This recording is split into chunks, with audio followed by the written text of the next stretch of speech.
म तपाईहरुकै लागि बाहिर आइदिएको यसमा मेरो 2-3 कुरा मात्रै भन्नु छ। आज सबभन्दा पहिला चैत्र 15 गतेको घटनामा ज्यान गुमाउने जसले ज्यान गुमाउनु भयो उहाँहरुप्रति म हार्दिक श्रद्धाञ्जली व्यक्त गर्न चाहन्छु। किनभने त्यो सोचेको कुरा पनि होइन र आरोप लगाए जस्तो त्यो कसैले म जस्तो मान्छेले त्यो योजना गरेको कुरा पनि होइन। ती घटनाहरू हुन गए र मैले त सधैँ भन्ने गरेको थिएँ आन्दोलन ठुलो आन्दोलन भएपछि त्यो कहिले पनि आयोजकको सरकारको नियन्त्रणमा हुँदैन।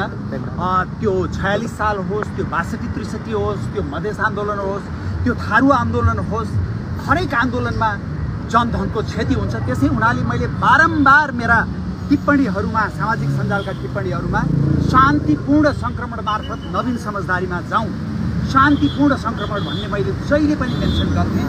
यस्तो दुःखदायी घटना हुन गयो।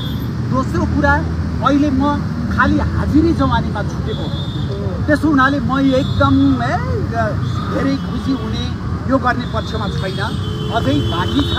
किनभने राज्य विरुद्ध लागेको छ भनेर यहाँ सम्मानित अधिवक्ताहरूले पनि भन्नुभयो यो राजनीतिक तपाईको यो हुकुम प्रमाङ्गी प्रयोग गरिएको हो भनेर भन्नुभयो।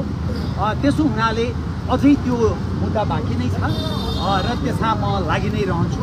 अहिलेसम्म मलाई नजिकबाट पार्टीभन्दा बाहिर रहेका मिडियाका, देशभरि चिनेका नचिनेका विदेशमा रहेका जति शुभेच्छुकहरूले साथीहरूले ममाथि विश्वास गरेर रविन्द्र विश्वबाट यस्तो भएको हुन सक्दैन भनेर विश्वास गर्नुभयो। उहाँहरू सबैप्रति पनि म आभार प्रकट गर्न चाहन्छु। म राजनीतिक मान्छे हुँ, मैले राजनीतिक रूपमा राज संस्था पुनर्स्थापनाको लागि काम गरेकै हो, तर राज्य विरुद्धको कसुर, सङ्गठित अपराध र आपराधिक उपद्रव मबाट केही पनि भएको छैन। मैले आज त्यति मात्रै टिप्पणी दिएँ। धन्यवाद।